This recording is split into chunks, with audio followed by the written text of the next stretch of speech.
le métier quand même a beaucoup évolué depuis ces années 70-80 du siècle dernier, hein. Donc moi j'ai été recruté en 1980.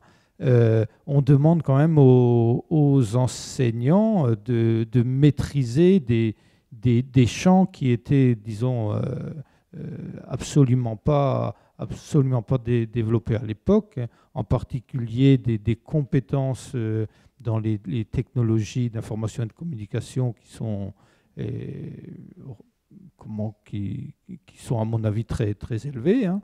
Euh, pour le métier de professeur des écoles, pour le premier degré, donc une maîtrise des champs disciplinaires, disons, bien plus aboutie qu'avant, hein, où on avait quand même on avait des exigences quand même plus limitées. Et puis, tout le travail en équipe sur les projets, on, on a un métier qui justifie, moi je pense maintenant, alors qu'il l'était avant, mais qui justifie maintenant une véritable formation. Je le pense parce qu'il est très, on va dire, spécialisé. Je suis hyper polyvalente dans mon métier parce que je côtoie les personnels de la direction académique pour qui je dois rendre des comptes. Donc j'ai aussi des bilans de service, donc c'est quand même du vocabulaire du privé. Je fais passer des entretiens parce que en gros, je suis ma propre DRH, donc je fais passer des entretiens d'embauche pour recruter mes assistants d'éducation. J'ai tout le côté relationnel, publicité, etc. pour trouver des subventions. Je travaille avec Saint-Brieuc Agglomération, je travaille avec le Conseil général, donc j'ai quand même...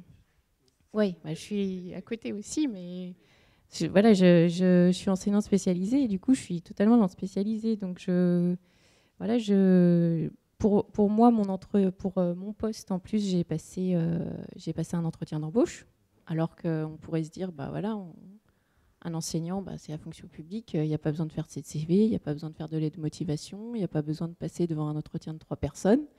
Eh bien, si, quand même, voilà. Il y a... Moi, en plus de ça, voilà, il faut que... c'est le travail de bureau, et puis on rajoute aussi le travail d'enseignant avec les élèves, quoi. Donc, on est obligé de faire du relationnel avec les parents, parce que un élève, c'est pas qu'un élève. Pour moi, de toute façon, moi, je les appelle pas mes élèves, je les appelle mes jeunes, parce que il faut aussi prendre en compte le fait qu'ils viennent d'une famille, qu'ils ont des parents, qu'ils ont aussi des activités extrascolaires et qu'il faut aussi qu'on s'occupe de ça, parce que sinon, il y a beaucoup de choses qui se passent à travers l'école, mais c'est aussi leurs problèmes, leurs dérives d'à côté, quoi. Voilà, donc c'est surtout la polyvalence, ouais, la passion, le fait d'avoir envie de transmettre. On travaille tout le temps, de toute façon. Dès qu'on est intéressé nous-mêmes par une exposition de peinture, par exemple, ça fait tilt. Et puis, même si c'est un dimanche après-midi du plein mois de juillet à Barcelone, je chope les idées et puis je me dis que je vais faire ça avec mes élèves. Je suis partie pour ma part un week-end au Mémorial de Caen. Du coup, j'ai tout chopé et je me dis que ça fait quand même de la matière pour mes élèves. En plus, je suis en totale réadaptation parce que mes élèves sont différents d'année en année et puis ils arrivent au compte-gouttes, donc je ne les connais pas forcément. Ils arrivent quand ils peuvent, ils repartent quand je veux. donc on est toujours en train d'essayer de trouver des supports. Voilà, rien n'est figé en fait. La façon de travailler, je peux très bien aborder, je pense que Ronan Richard dirait la même chose, mais je peux travailler un certain thème, que ce soit sur l'histoire ou sur les sciences ou sur la techno. Après, je peux l'aborder de différentes manières parce que cette année, j'aurais envie de faire d'une certaine façon ou d'expérimenter autre chose. Et de se prendre une tôle si possible aussi, parce qu'au moins on sait qu'il y a des choses qui fonctionnent une année, qui ne fonctionnent pas l'année d'après, parce que ce ne sont pas les mêmes personnes. Voilà, c'est toujours un travail incessant. L'histoire du temps de travail des profs, c'est un serpent de mer, mais je crois que c'est un faux problème, parce qu'il y a effectivement des semaines où on est très cool. Bon, on nous parle toujours des vacances. Bon, il faut savoir aussi que le monde enseignant est très investi dans le monde associatif, hein. Je crois qu'il ne faut pas se leurrer. L'été, on n'a pas d'élèves. Donc, effectivement, moi, je veux bien piquer le boulot de certains. Mais ce n'est pas un moment inactif. Et c'est vrai que moi, je ne vois pas de frontière entre mon temps libre et mon temps de travail, parce qu'on est toujours en éveil, hein. Ça me rappelle, moi, effectivement, l'an dernier, c'était pas en Espagne. C'était en Allemagne où j'ai trouvé un monument à la gloire de Luther. Là, effectivement, boum, on a une idée pédagogique là, qui naît. Alors, on va prendre plein de photos.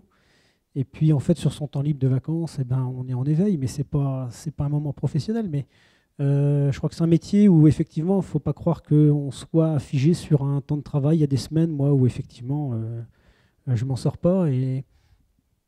Et puis, il y a des semaines où, effectivement, je suis plus libre. Il ne faut pas se le cacher. Mais je crois que c'est un faux problème parce que, voilà, un prof, quand on est passionné, on est tout le temps prof, quoi, effectivement. On peut se réveiller la nuit avec une idée, mais ça n'encombre pas plus que ça non plus notre vie privée. Mais c'est quand même faux. Moi, je crois que faut être toujours en éveil, toujours actif, toujours créatif. Il ne faut pas vouloir scinder en disant je suis chez moi, j'arrête, quoi. Bon, il y a des gens qui peuvent dire je ne reviens pas avec mes dossiers. Enfin, je ne sais pas quelle profession peut faire ça, mais nous, on revient toujours à la maison avec nos bagages. La journée pourrie, les problèmes qu'on a eus, et puis aussi les idées qu'on a, les trucs à creuser, les copies. Bon, on revient toujours à quelque chose, quoi. Mais je crois que c'est sur un métier aussi, dans les qualités, vous faites patient. Parce que faut être très patient dans ce boulot.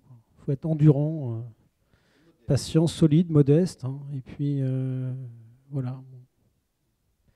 Le sang-froid, quand même. Aujourd'hui, de plus en plus, avec les élèves qu'on a. Bon, Et puis, professeur, c'est pas que devant les élèves aussi. Ouais, on a le travail à la maison, chacun de son côté aussi. Mais c'est aussi la rencontre avec les parents. Ce sont les conseils d'école ou d'établissement, les conseils pédagogiques, les conseils d'enseignement. Voilà, tout le travail aussi qu'on a à faire aussi avec nos collègues. Donc, on n'est pas tout seul dans notre classe non plus, quoi. Voilà, c'est un travail d'équipe. Voilà, nous, après, pour ma part, ça passe aussi à l'extérieur. Donc, moi, je n'ai pas de bulletin. Donc, voilà, j'ai des points positifs. Je n'ai pas le bulletin à rendre. Je n'ai pas de conseil de classe parce que je le ferai avec moi-même, donc ça ne sert à rien. Donc, moi, je rencontre les parents très régulièrement.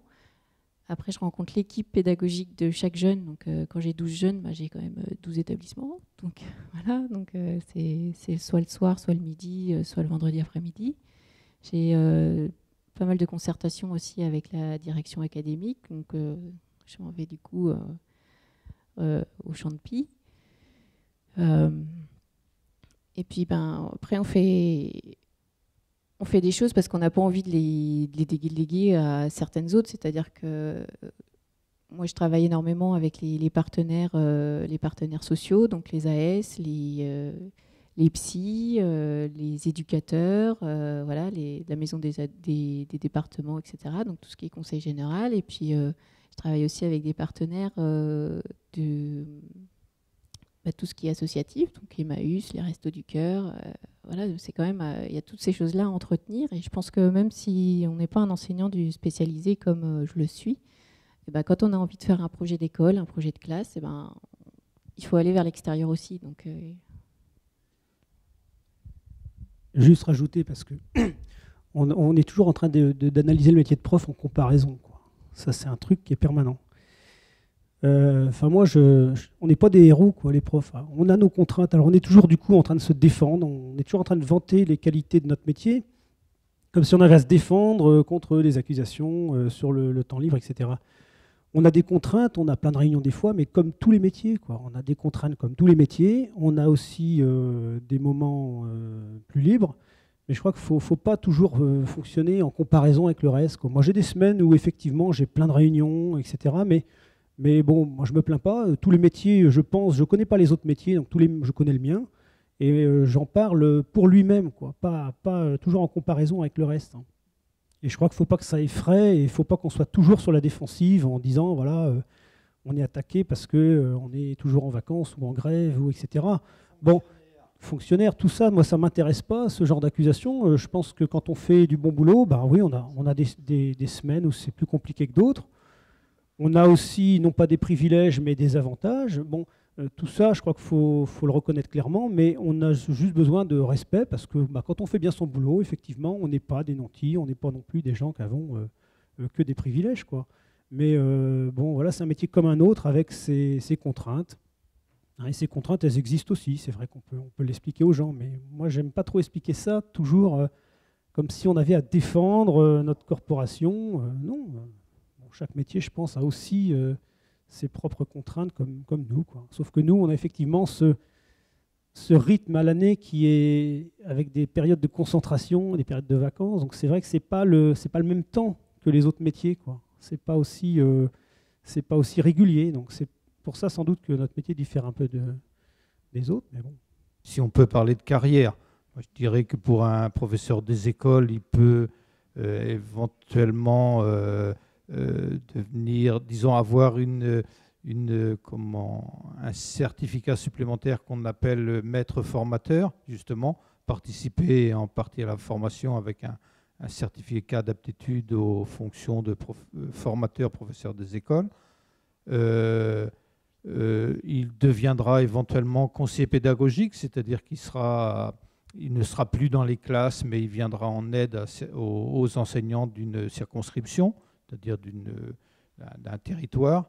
Et au pire, il viendra inspecteur de l'éducation nationale. Hein,